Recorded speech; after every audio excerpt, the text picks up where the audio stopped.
Hello, you got Mr. Smith, point five of Mr. and Mrs. Smith. And in this video, I want to talk about how the IRS awarded a whistleblower $104 million. First of all, just imagine being in a place where you were low on funds and then boom, all of a sudden you get awarded $100 million. Not from a lottery, just some previous acts that you've done. Now, I'm going to make it all make sense to make it tie into things that we talk about in this channel. And first of all, I got to say that this information is not organic, meaning that what I'm about to read came from someone. So the queen that it came from is by the name of Karla Dennis, and she's big into educating and empowering people on how to legally minimize their tax liability. Because if you do not know, and if you haven't heard enough of our videos where we speak on it, taxes is actually your biggest bill. You think it's your mortgage. You think it's the car. No, it's the taxes that you pay on everything that you buy, on every dime that you earn. And if you don't understand how to control your taxes, then your taxes will control you. You'll ultimately pay hundreds of thousands, which could have been millions or maybe even millions in taxes if you do not understand it. So she teaches on that, and we agree, we align, because there are ways to legally pay less in taxes, because that's what the country was built on, understanding how to legally control your taxes. For those who understand it, they win. For those who don't, they lose. So let me read this, then I'll wrap it up, make it make sense, give you an opportunity, and we'll close this video down. So that being said,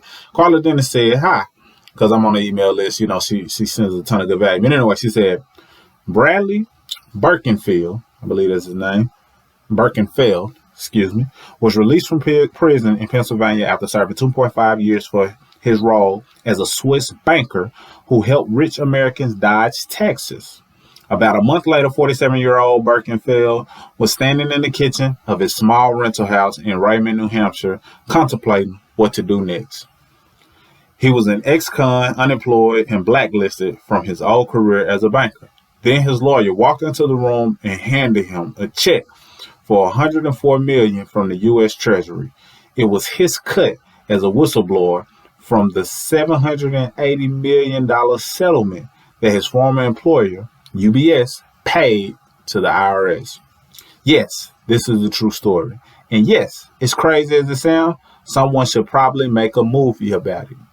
Of course, we don't have time to go into the details here, but basically what happened is Birkenfeld blew the whistle on how Swiss banks help thousands of rich Americans avoid taxes illegally. Based on the insider information Birkenfeld disclosed, the IRS said as much as $7 billion in taxes has been collected from Americans who had secret offshore accounts.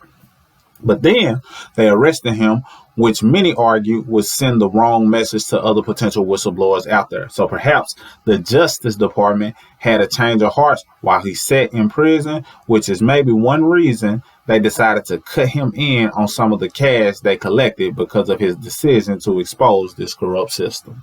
Anyway, it's a crazy story, and you can look it up yourself if you're curious. But the reason I bring this up is because it's a good example of what not to do with taxes.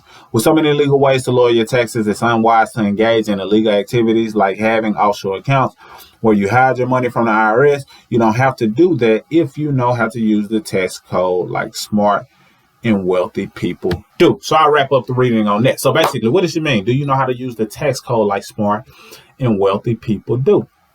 Well, understanding that it's two different tax laws that exist for people. And it's really, I say a few, but just to kind of narrow it down, the two different tax laws exist for the haves and the have-nots.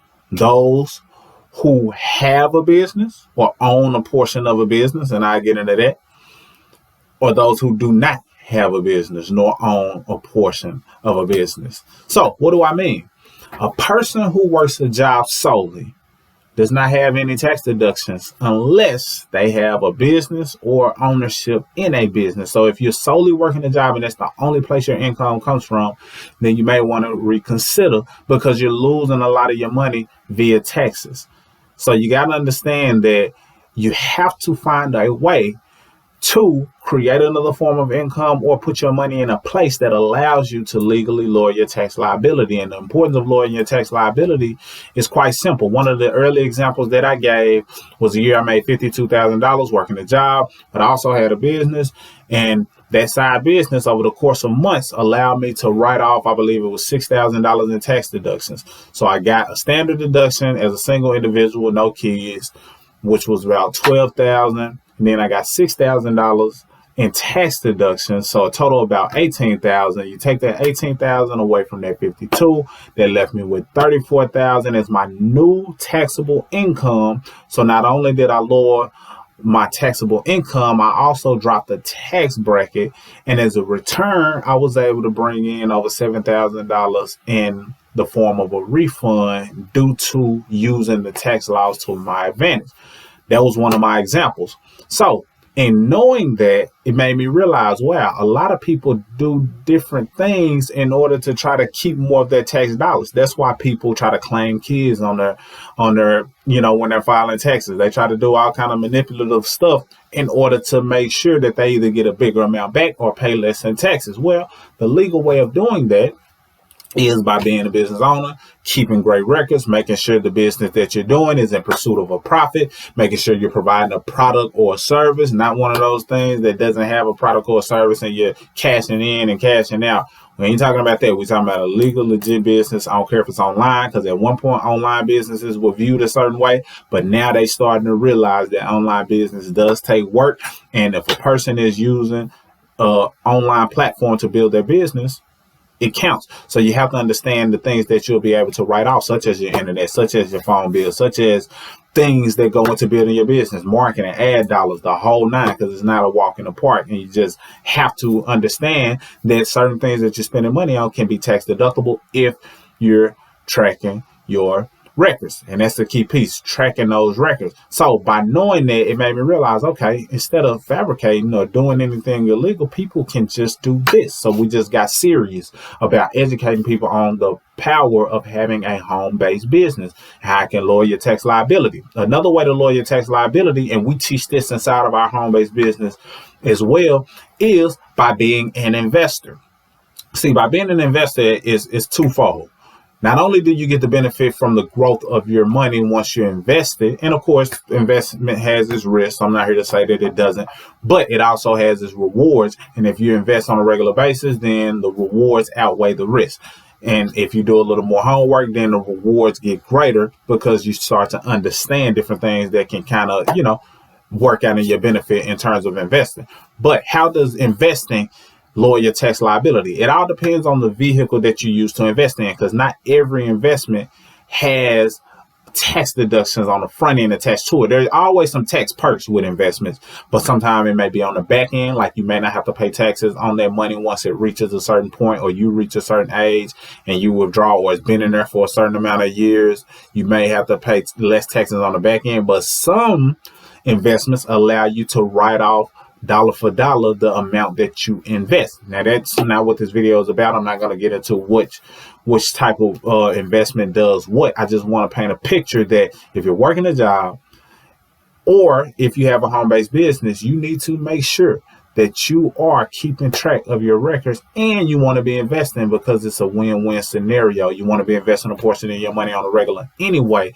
So in this video, I conclude you don't have to do certain things illegally, because certain people have done a ton of things, putting money offshore. And I personally believe that if a person wants to have their money offshore, so what? They should be able to. I feel like the world should be that free. That a person should be able to do what they want to do with their money. I get it. But since we are in a society that we're in, then you just got to abide by, whatever it is that has been put out there. And in this case, the tax laws can benefit you if you understand them and use them properly. Hire a professional. I'm not a tax attorney or EA. I just learn from them. I just get education from those who are. And then if it's something that I can benefit from, I just put it out there to at least get your wheels turning, let you do your own digging, apply some of the stuff to your own life, and then you just benefit however you choose to benefit. So don't do things illegal in order to get tax deductions, and understand that there are ways to legally pay zero taxes. Amazon did it. Amazon is $1 trillion company, and they don't look like they stopping no time soon. No industry is safe, and I say this almost every video. We got to keep an eye on Amazon because they on something different, that people have never seen in a sense. But they pay 0 taxes. So it's something that they know that most people don't, and they were able to do things legally, and a lot of it pours back into business and starting there. So if nothing else, start with a home-based business. If you want access to a home-based business that I recommend that teaches you these things, so not only are you in business, you're also learning about finances so you can benefit yourself, benefit your household, learning investing, learning the rules of the wealthy so you can apply them and implement them into your own life, then I highly recommend clicking the available link below. And if you have any questions, reach out. If you have any content that you would like us to cover on this channel, then feel free to reach out as well. That's all I got for now. So $104 million awarded to a person who was letting the cat out the bag on how people were lowering their tax liability. It's crazy. And maybe they knew the tax loopholes. Maybe they just didn't want to implement them. Maybe who knows? But fact of the matter is, there are legal ways to do it no matter where you are, because you might not be that person who has multiple millions of dollars that you're trying to stash in different accounts. But you might be that hardworking individual who's making $52,000 like I was, and now you want to understand the legal way to lower your tax liability so you can use that additional cash flow to get out of debt or invest or whatever else you choose to do. So that's all I got for now in this video. Mr. Smith, 0.5 of Mr. and Mrs. Smith, signing out.